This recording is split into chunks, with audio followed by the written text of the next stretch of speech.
마가복음 1장 1절에서 20절 말씀입니다. 하나님의 아들 예수 그리스도의 복음의 시작이라. 오늘 3월 1일 3일절입니다. 오늘부터는 마가복음을 하게 됩니다. 4월 중간쯤까지 이 마가복음을 하게 되는데, 이 마가복음이 무엇보다도 가장 중요한 것은 가장 먼저 쓰여졌다는 겁니다. 마태복음이 먼저 쓰이는 줄 알고 마태복음을 제일 앞에 넣었지만, 사실 16세기 들어와 가지고 드디어 이게 제일 먼저 쓰여졌다는 것을 알아냅니다. 어떻게 나중 사람들이 먼저 사람보다 더 많이 알까요? 더 많이 아는 기술이 발달을 할 뿐만 아니라 금방 있다고 해서 잘 아는 것은 아닙니다. 그래서 점진적으로 우리가 나아지는 것 때문에 그렇죠. 그 중에서 오늘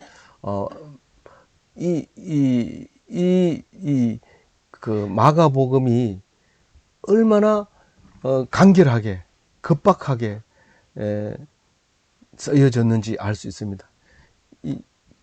예수 그리스도가 죽었다가 살아났고 그것이 하나님의 아들이고 구주라는 거, 구세주라는 말보다는 성경에는 구주라고 했어요. 구세주가 아니라 구주라는 사실을 알고 있는 이 마가는 급하게 쓴 것 같아요. 제일 뒤쪽 마지막에 가면 분명히 마무리를 안 지었어요. 끝에 가서 마무리를 못 지은 게 이 성경인데, 글자 쓰는 것도 문장도 안 다듬어져서 시제가 틀린 게 막 있어요. 그러니까 내일 갔다 왔다, 뭐 이렇게 과거로, 미래인데도 과거 시제를 쓴다든가 과거인데도 미래 시제를 쓴다든가 이런 것도 있을 뿐만 아니라 문장이 정리가 안 돼 있고, 또 아람어도 상당히 많이 들어가 있고, 또 헬라어도 들어가 있고, 또 사투리도 많이 들어 있습니다. 이 질 좋지 못한 말들이 이런 게 들어 있습니다. 그리고 서론 본론 결론이 없고 막바로 세례 요한부터 이야기를 막 합니다. 그래서 이거를 여러 가지 측면에서 다 마태복음을 먼저 쓰고 마가가 그걸 따라 썼다고 생각했던 것이 거꾸로 이게 마가가 썼는 것을 마태가 썼다는 사실을 알게 됩니다. 더 세련되고 이럴수록 뒤에 간 거죠. 그래서 역사적인 가치로 보면은 마가복음이 성경 중에 가장 가치 있는 거죠. 근데 이게 마가가 직접 보고 썼다기보다는 마가가 상당히 많은 자료를 가지고 있었던 것 같아요. 예수에 대한 자료를 많이 가지고 있었는데, 그럼 언제 쓴 거냐 하면, 마가가 직접 예수를 본 것은 없고, 마가복음 속에 마가가 안 나와요.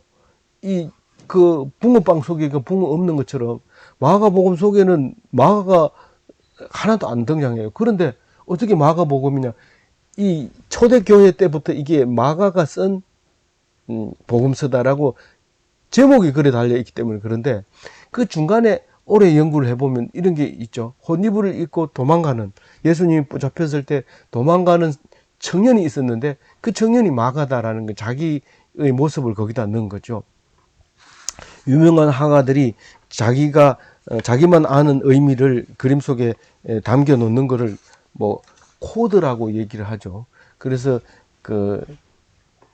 그런 이제 영화도 나오고 하지만은 이 복음 속에 자기를 그렇게 넣어놨는데, 그러니까 이 자료를 언제 가지고 젊은 청년이 예수님을 못 따라다녔던 건 사실인 것 같고, 그러면 언제 이 자료를 구입을 했느냐 하면, 지금 AD 65년에서 70년 사이에 이게 쓰여졌다고 봅니다. 왜냐하면 65년도에 사도 바울과 베드로가 로마에서 이제 순교를 당하기 때문에, 그걸 읽은 내용을 보면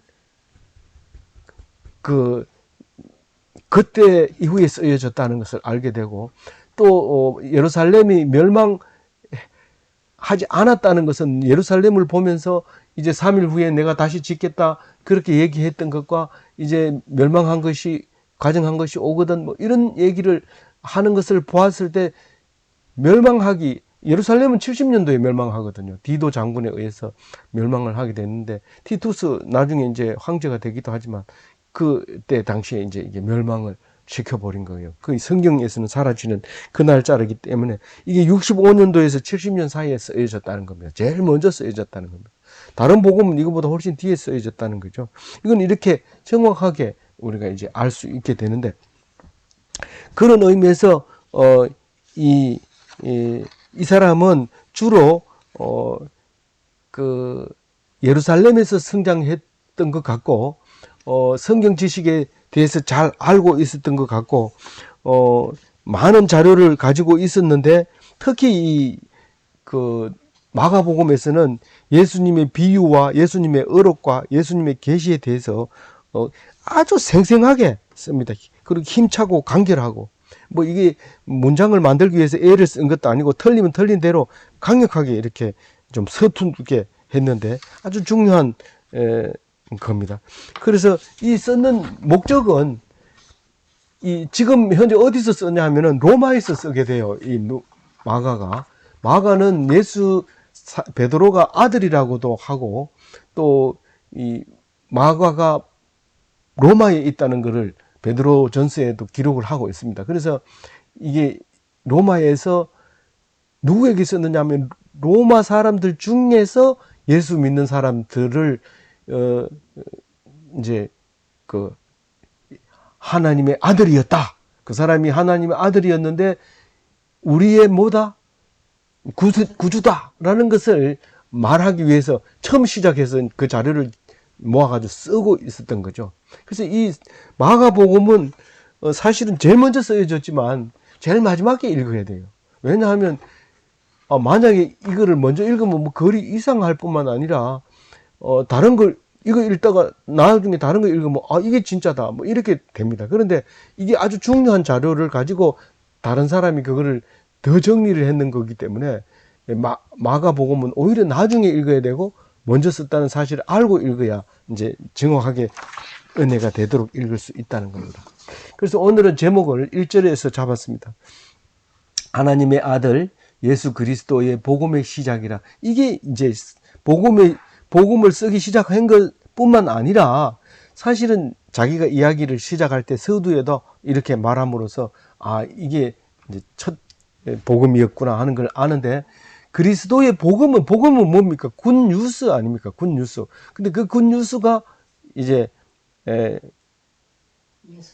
무슨 뉴스냐면 구주라는 거예요. 하나님의 아들 예수 그리스도가 구주라는 거예요. 구세주라는 거예요. 우리를 죽음에서 살리는 거라는 거예요. 죽음에서 살리는 것이 살리는 게 확실하다면 우리가 받는 고난이나 우리가 당하는 어려움이 무슨 문제가 되겠느냐 하는 거죠. 그게 복음이라는 거죠. 근데 우리가 이 복음을 들고 해외로 나가고, 또 국내에서도 열심히 복음을 전하고 선교회라는 이름으로 사람들에게 관심을 쓰잖아요. 그 이유가 뭐라고 그랬어요? 오늘 찬송가 속에 나와 있죠. 505장 속에. 내가 복음을 전하면 복음을 잊어버리지 않는 거예요. 복음을 전하지 않으면 내가 잊어버리는 거예요. 내가 썩어버리는 거예요. 그래서 그 복음을 전하지 못해서 막 뜨거워져야 그게 복음이 살아있는 거고 힘이 있는 거고 나의 구원이 되는 것이죠. 그래서 오늘 끝까지 읽으면서 하나님의 아들 예수 그리스도 복음, 이거를 잊지 말고 놓치지 말고 묵상해 나가도록 이렇게 하겠습니다. 그 마가복음은 마가가 기록한 마가에 따른 어코딩된 복음이다, 가스폴이다, 이렇게 얘기를 합니다. 복복자에다가 소리 엄자인데 복음의 소리 이러면 또 중복이 됩니다. 그래서 복음 이것만 가지고 얘기를 해도 돼요.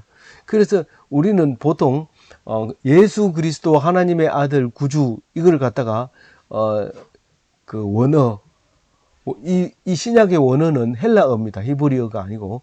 그래서 그 헬라어, 그리스어, 예수스 크리스토스 데오스 히오스 소텔, 이거를 머리 글자만 모으면 익투스가 되는데, 익투스는 아주 중요한 말인데 그게 물고기라는 뜻입니다.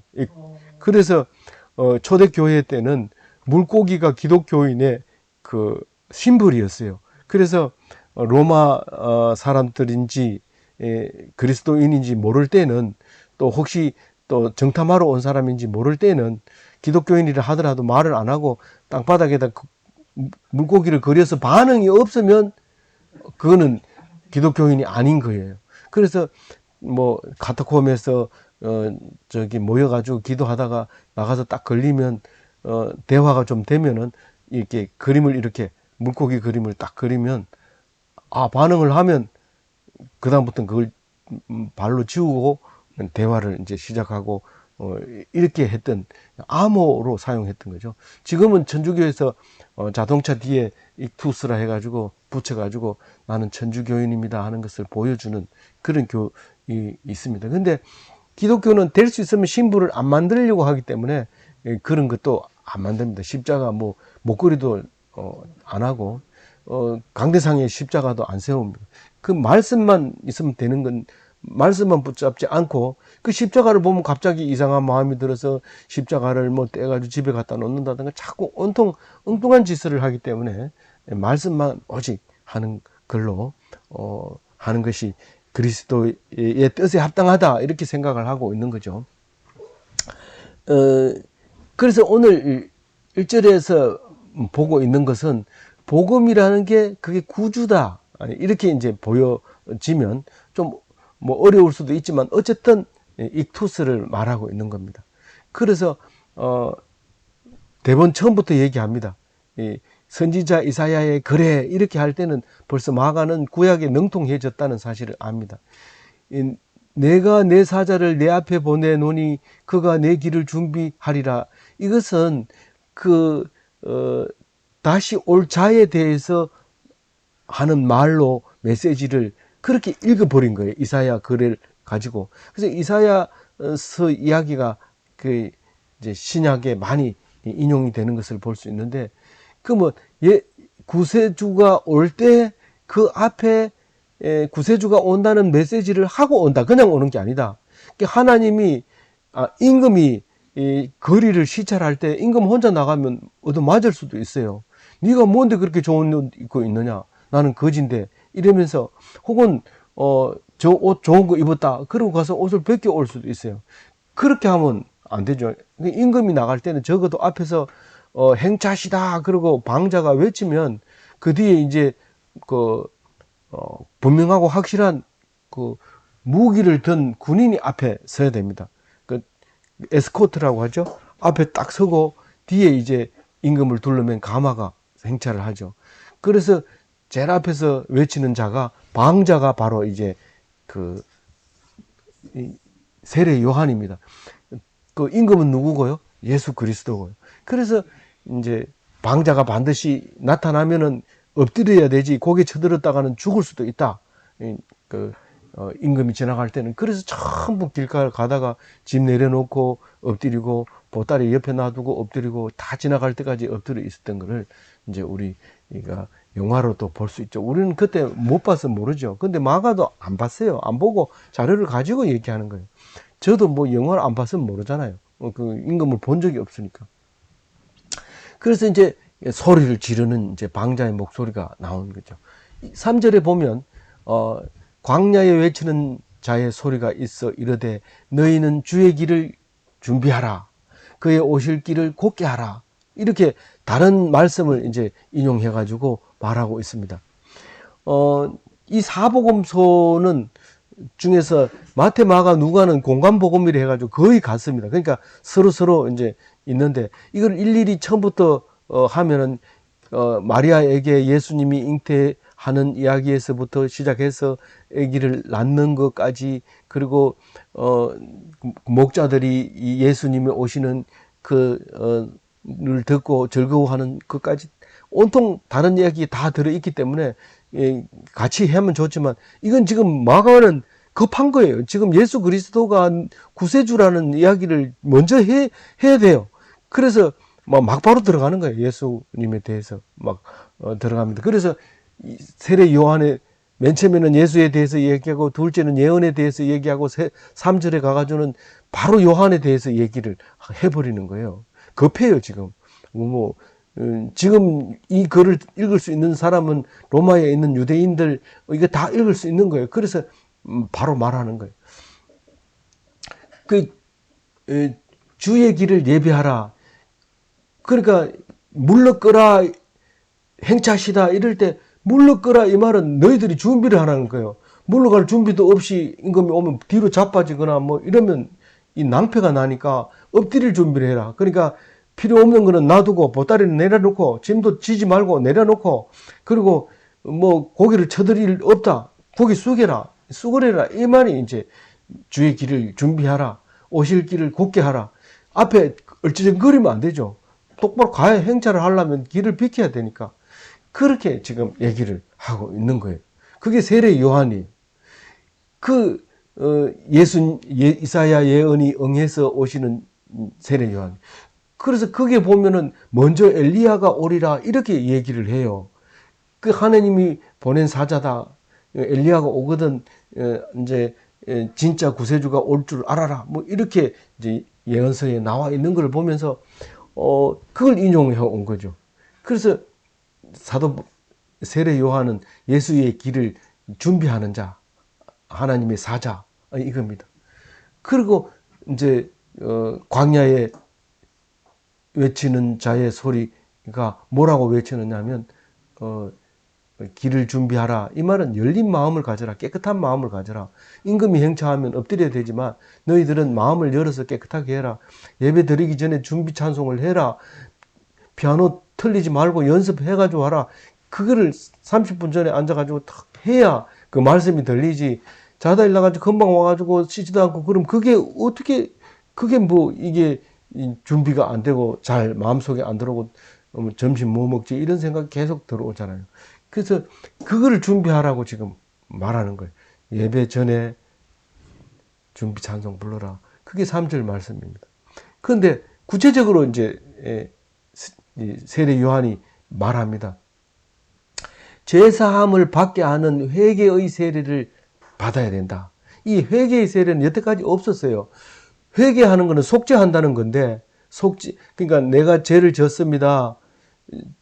용서해 주세요라고 하는데 용서 안 해주면 못해요. 근데 용서해 줘야 되는데 이거는 바로 회개하고 세례 받으면 이제 회개를 인정해 주는 거예요. 원래는 죄를 속죄하려면 속죄일에 양을 드리고 채찍으로 어깨를 맞아야 돼요. 채찍으로 등을 맞아야 돼. 그게 회개인데 세례 요한은 그렇게 할 필요 없다. 왜냐하면 우리의 구세주가 오기 때문에. 사실 속죄일에 희생을 드리고 채찍을 맞는 것은 그건 가짜다. 진짜 구세주가 오면은 그런 일이 필요가 없다. 그 얘기를 하기 위해서 이제는 씻는 의식만 해라. 원래 씻는 의식이 처음이 있는 게 아니고 그때 당시에는 왜 밖에 갔다 오면은 발을 씻고 들어와야 되고 옷도 벗어놓고 오래 있다가 입어야 되고 벌써 우리가 코로나19가 오기 전에 19가 오기 전에 벌써 그런 거 다 시행 수칙이 있었어요. 그렇게 했다고 해가지고 이제 이게 새 얘기는 아니지만 씻는 의식을 다시 재개하면서 그걸로서도 충분하다. 재물을 안 바쳐도 된다. 속죄일이 아니라도 된다. 채찍질 자학을 안 해도 된다. 이 말을 하고 있는 거지요. 그래서 세례를 받는다는 것은 재물을 드리는 것보다 훨씬 많은 사람들이 알게 되고 자기가 기억하게 되고 그랬던 의식을 지금 4절에 말하고 있습니다. 그렇게 외치니까 알아듣는 사람들이 있어요. 유대 지방과 예루살렘과 흩어져 사는 사람들이 전부 다 그걸 알아듣고 이 세례 요한한테 그럼 어떻게 합니까? 와라, 세례를 받아라. 그렇게 하면 내가 죄를 졌습니다. 그럼 물속에 팍 집어넣고 이제 네 죄가 물속에서 다 죽었다. 다시 살아나라. 그러고 건져 올립니다. 그래서 물에 완전히 푹 담궜다 건져 올려야 됩니다. 그래서 침례교회에서는 절대로 물을 이렇게 뿌리는 게 아니고 물속에 완전히 잠겨가지고 죽었다가 다시 살리는 형상을 보여줍니다.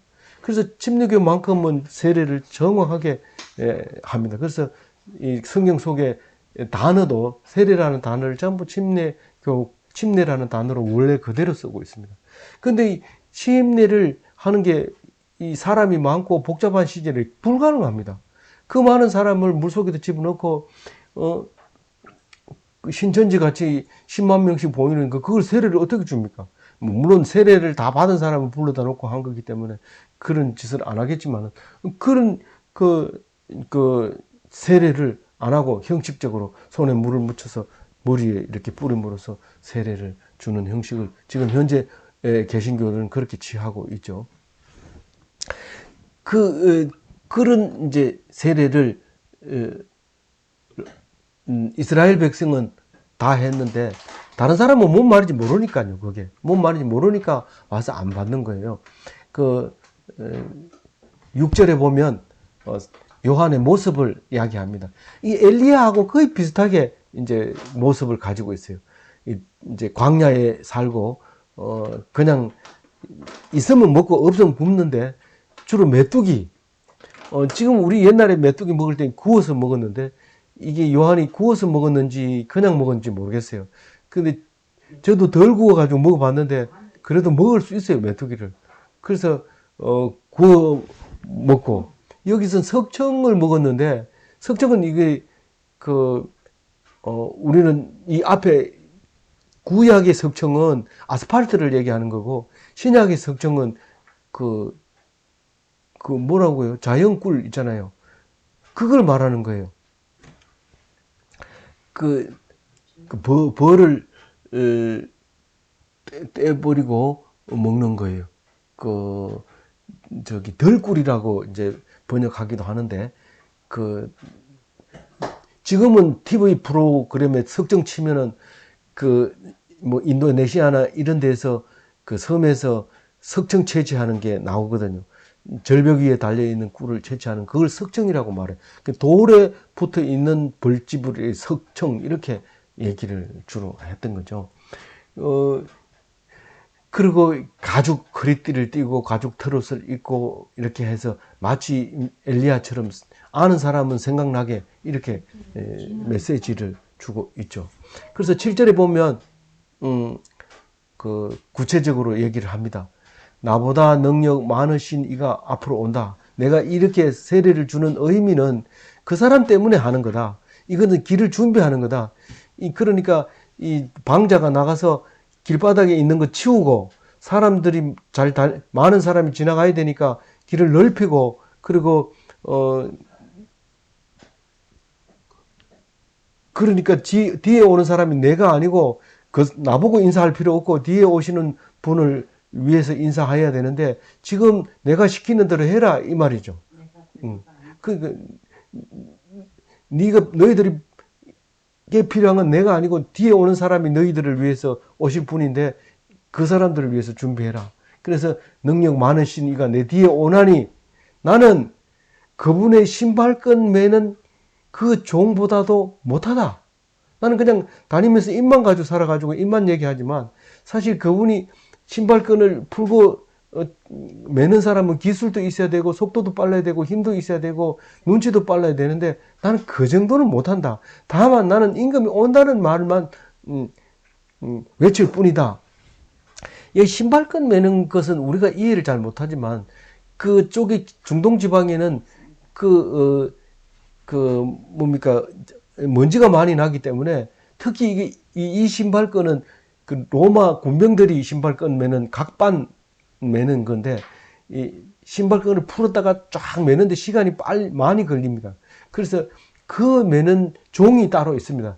이제 주인이 딱 오면은 신발을 막 풀어줘야 되고 감아줘야 되고 이렇게 해줘야 되는 종이 있는데 그거는 우리 옛날 번역에는 신들맥 들기도 이래서 그걸 왜 그렇게 번역을 했냐면은 신들매라 해가지고 집신을 여러 개를 들고 이제 다니는 여행을 가려면 집신을 들고 가야 되는데 신들매를 드는 종이 있었던 거죠.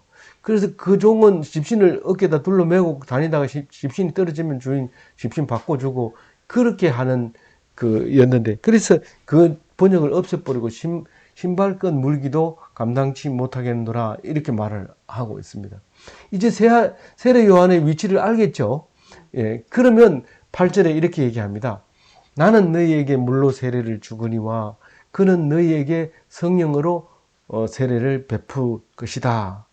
그래서 우리는 성령 세례도 받아야 되고 물 세례도 받아야 됩니다. 왜냐하면 예수님이 성령 세례 주기 전에 요단강에서 세례 요한처럼 세례를 줬어요. 세례 요한처럼 세례를 계속 줍니다. 세례 요한한테 세례를 받고 나서 세례를 주기 시작을 합니다. 그게 뭐냐면 세례는 기본적으로 꼭 받아야 된다. 그게 왜 그렇다고요? 자기 자신과 여러 사람 앞에서 확인하는 거예요. 그 과정 없이는 아무나 와가지고 하면 쉽게 말하면 부정한 거예요. 그렇게 하면 안 되기 때문에 1차 관문이고 형식인 거죠. 형식이 뭐 중요하죠. 왜냐하면 마스크를 쓰고 밖에 나갔다가 바로 들어와가지고 그 마스크를 방치하면 안 되는 거예요. 지금 밖에 놔뒀다가 적어도 일주일 있다가 써야 돼요. 다른 거 쓰다가. 그럼 왜냐하면 일주일 동안 바이러스가 다 죽기 때문에 그거나 마찬가지예요. 그래서 우리는 이 세례 받는다는 것은 세상 것을 다 씻고 그 기간이 지난 다음에 교회 생활을 하는 것처럼 세례 받으면 교회에 들어올 자격이 있는 것이죠. 그래서 예수님도 많은 사람에게 세례를 줬다고 다른 데 성경에 나옵니다. 7절에 보면 8절까지 했고요. 9절이죠? 9절 같이 읽어볼게요. 그때에 예수께서 갈릴리 나사렛으로부터 와서 요단강에서 예수님이 나기는 어디서 났어요?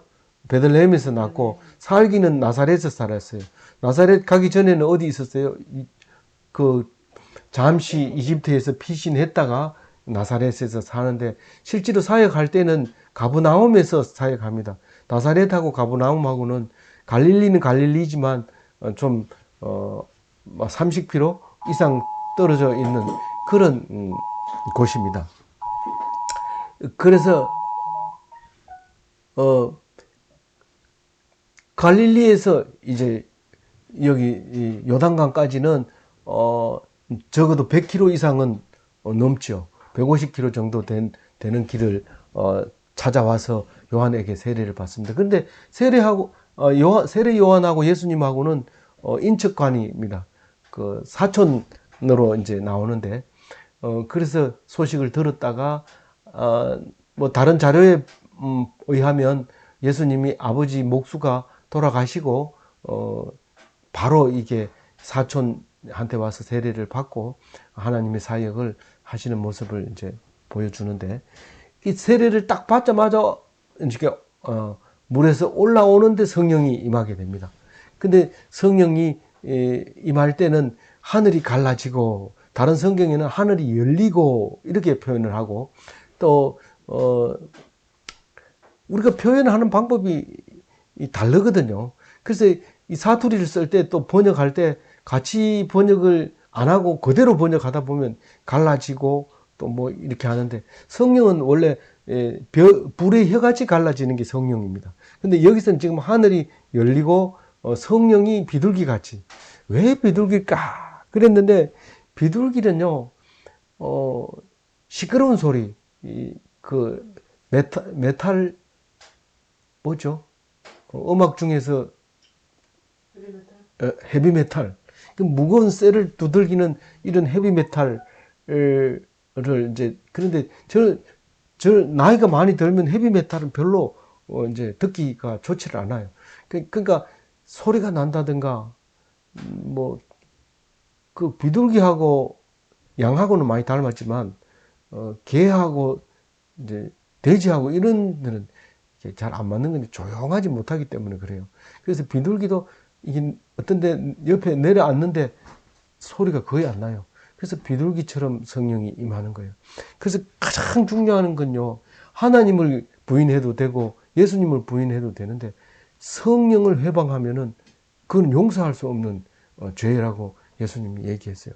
근데 누가 기도할 때 거기서 욕을 한다든가 큰 소리로 떠든다든가 그렇게 하면 안 돼요. 그게 큰 죄이기 때문에 이렇게 보다가 누가 기도하고 있거든 입 딱 다물고 조용해야 돼요. 같이 기도를 안 하더라도 조용해야 돼요. 근데 기도할 때 떠들면 하나님이 용서를 안 해준다고 해요. 근데 이제 예수님이 물속에서 탁 들어갔다가 이제 올라오니까 성령이 임하면서 어떤 소리가 났어요. 하늘에서. 너는 내 사랑하는 아들이라 내가 너를 기뻐하노라 하시니. 이 어디서 들어봤어요? 이 다윗, 야곱이 하나님의 아들이었어요. 그래서 하나님을 이기는 그런 야복강에서 하나님과 씨름해서 이겼어요. 뭐 하나님보다 능력이 많다는 게 아니라 그 에서에게 용서받는 것에 대해서 답을 얻기 위해서 씨름을 해서 결국은 용서를 받아내는 그래서 너무 힘을 썼기 때문에 그만 장애자가 되어버리는 그 야곱의 모습이 내 사랑하는 아들이다. 그 메시지를 받게 되는 거죠. 그래서 이스라엘이 뭐라고요? 하나님과 겨루어 이겼다. 겨루어 이겼다. 이 말이 이제 이스라엘이라는 뜻이에요. 그 하나님 아들이 예수님이 이제 하나님이 아들인데도 불구하고 그 사랑하는 독자 아들을 죽이고 우리를 사랑합니다. 그 누구 때문에 그렇게 해요? 하나님이 여태까지 안 하다가 왜 예수님한테 와가지고 예수님 자기 아들을 친아들을 죽이고 우리를 사랑해요. 그건 예수님 때문에 그런 거예요. 예수님이 나는 하겠습니다. 하나님이 뜨시면 나는 이걸 하겠습니다. 때를 쓴 거예요. 그래서 결국은 십자가에 죽으면서 우리의 사랑을 보여줬죠. 그거는 하나님을 겨루어 이겼다는 것은 우리를 사랑하는데 하나님이 아버지 사랑보다 내 사랑이 더 큽니다. 그러고 겟세마네 기도를 하니까 땀방울이 핏방울이 되도록 기도하니까 하나님이 져버린 거예요. 그래 좋다. 네가 원하면 네가 하겠다면 해라. 그래서 하나님의 뜻을 받들어서 십자가에 돌아가셔서 하나님도 못하는 우리를 위해서 십자가에서 돌아가시는 거예요. 그래서 그게 하나님의 아들인 거죠. 그렇다고 해서 예수님이 더 사랑이 많아. 그리고 예수님 앞에 넣고 하나님 넣고 이런 게 아니고 그래도 성부 하나님이에요. 그러니까 성부, 성자, 성령 이렇게 항상 순서대로 해야 됩니다. 근데 하나님 무시하고 예수님 무시하고 성령만 중요하다 이러면서 계속 성령이 오셨네. 그 성령이 오셨네 하기 전에 예수님을 봐야 되고 예수님 보기 전에 하나님을 봐야 그게 성령이 임하게 되는 것입니다.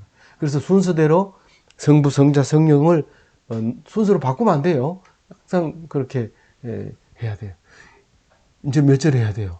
12절 해야 돼요. 그래서 성령이 곧 예수를 광야로 몰아내셨어요. 세례받고 첫 번 했는 게 뭐라고요? 광야로. 시험 봤는데 며칠 금식해요? 40일 금식하는데 사탄이 계속 시험합니다. 시험하는데 거기에서 그 천사들이 수종을 듭니다. 근데 사탄이 뭐라고 시험해요? 안 나와요. 여기는. 다른 데는 나오는데. 그 많은 자료를 가지고 중요한 것만 급하게 쓰는 거예요. 지금 마가가. 그러다 보니까 이걸 인용해서 다른 사람은 더 이제 자세하게 쓰는데 돌을 가지고 떡을 만들어라. 네가 그럼 살 거 아니냐. 그리고 높은 데서 뛰어내리면 내가 너를 세상께 다 줄 거다. 이러고 사탄이 막 그렇게 얘기를 하죠. 거기 광야라고 하면은 지금 성지순례 가면 그 어디가 나와요? 그 여리고성 앞에 그 광야가 거기가 뭐예요? 아라바 광야인데 그 앞에서 시험을 받다가 높은 곳에 그 뒤에 가면 높은 언덕이 있어요. 거기서 받았다고 이제 얘기를 해요. 뛰어내리라고 그러면 거기서 뛰어내리면 절벽이기 때문에 막 떨어졌는지 안 떨어진지도 몰라요. 그런 절벽에 올라가서 시험을 받고 그러면서 했다는 얘기는 여기는 안 나오지만 이제 다른 복음서에 그렇게 얘기를 합니다. 그리고 이제 급하니까 이제 16절 얘기합니다. 뭐가 급해요? 제자들이 이제 4사람 제자들 이야기가 16절에서 20절까지 나오는데 제일 먼저 이제 시몬 얘기가 나옵니다. 시몬이 사실은 베드로죠. 근데 이 베드로가 수석 이제 수제자가 되잖아요. 수제자가 되는데 제일 먼저 나오죠. 그러니까. 근데 다른 데서는 그렇게 안 해요. 안드레가 먼저 나와요. 안드레가 형을 이제 불러가지고 제자가 되는 이야기로 나오는데 여기서는 그냥 묶어가지고 둘이서 그물 던지는 거 보고 오라 이러니까 왔다. 이제 그 얘기를 합니다. 이거는 갈릴리에 가서 했다는 거예요. 어디서 어디로 갔다는 얘기 안 하고 갈릴리에서 왔다, 갈릴리로 갔다 뭐 이렇게 이제 막바로 얘기를 해버립니다. 17절에 보면 그냥 가서 따라오너라 내가 사람을 낚는 어부가 되게 하리라 이렇게 했다는 거예요. 그래서 사실은 안드레는 뭐 그동안 오다 보면은 이제 이름이 잘 안 나옵니다. 근데 시몬과 밑에 나오는 야고보, 요한 이 세 사람은 삼총사예요.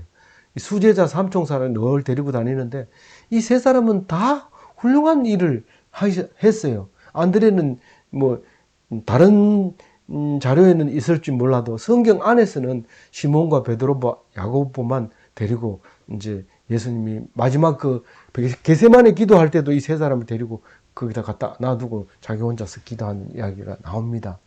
그래서 사람을 낚는 어부가 되게 하리라 이 말이 뭔 말이에요? 네가 자꾸 고기만 잡으려 하지 말고 이제 앞으로 이 말씀을 가지고 가서 많은 사람에게 예수 믿게 하는 그런 도구로 삼겠다. 그렇게 말하는 거죠. 그죠? 그 19절에 보면 이렇게 얘기합니다. 조금 더 가시다가 갈릴리의 어부들 중에서 야고보와 요한인데 아버지 이름 뭐예요? 세베대인데 세베대도 돈 많은 부자 뱃사람 어부였어요. 그래서 이제 보통은 그물 사다가 이렇게 던져가지고 이렇게 잡아오는데 이 배 그물 깁는데도 사람이 상당히 많이 필요했던 것 같아요. 그래서 이 품꾼을 사가지고 그물을 깁습니다. 그물이 다 기어지면은 잡을 때는 사람이 몇 명 배를 많이 못 타니까 타지만은 그물 기울 때는 굉장히 한 코 한 코가 힘드니까 이제 바늘 가지고 그물을 이렇게 옷 만들듯이 이렇게 기워서 만들어줘야 돼요. 그때 가가지고 이제 젊은 두 아들을 딱 부르니까 아버지 내버리고 아버지는 그럼 무슨 헛소리 하냐. 그래서 굉장히 노인은 고집이 셉니다. 오라고 해도 안 갑니다. 그러니까 두 아들은 가버립니다. 그럼 아들이 볼 때는 저 인간들이 앞으로 어떻게 뭐 먹고 살라고 저러나 그렇게 하지만 아들들은 생각이 다르거든요. 그래서 야고보 요한이 가는데 그 세베대는 더 이상 예수님을 안 따라옵니다. 근데 엄마는 따라와요. 그 아들한테 와가지고 예수님 보고 하는 걔가 뭐 너무 새롭고 뭐 깜짝 놀랄 일이거든요. 그래서 이때 로마 시대들은 굉장히 어렵고 힘든 거고 평화롭지 않았어요. 근데 이제 엄마가 와가지고 예수님 그 천국에 임하거든 한쪽에는 야고보 한쪽에는 요한 좀 데리고 있으면 안 돼요. 이렇게 얘기했다가 제자들한테 막 욕 시큰 얻어먹었어요. 어떻게 지금 우리들이 안 보이냐? 왜 그 두 사람에게만 그래서 치맛바람 욕 많이 먹었어요. 근데 이게 이제 그 얘기를 지금 하고 있는 거예요. 근데 12명이 나오지만 여기서는 12명 다 얘기 안 합니다. 4명만 딱 얘기하고 이제 다른 제자는 얘기를 안 합니다. 오늘 여기까지 묵상하는데 우리 잊어버리지 말아야 될 게 뭐라고요? 익투스. 우리는 익투스를 알아야 돼. 그리스도께서 우리의 구세주다. 목숨이 중요하죠. 나는 죽어도 괜찮는데 뭐 이런 식으로 얘기하는 건 아주 하나님 앞에 나쁜 거예요. 네가 뭔데 죽어도 괜찮고 그렇게 하지 말고 하나님 주신 은혜에 감사하면서 기뻐하면서 즐거워하면서 지금 우리가 뉴스를 틀어놓고 속상해하지 마시기 바랍니다. 하나님이 주신 거 감사하고 오늘 우리가 예배 드릴 수 있는 게 얼마나 감사한지 모릅니다. 큰 교회는 예배를 못 드립니다. 몇 주일째 못 드립니다. 우리는 지금 여전히 변함없고 지난주나 이번주나 똑같습니다. 하나님 앞에서 감사하며 기뻐하는 그런 기독교인이 다 되시기 바랍니다.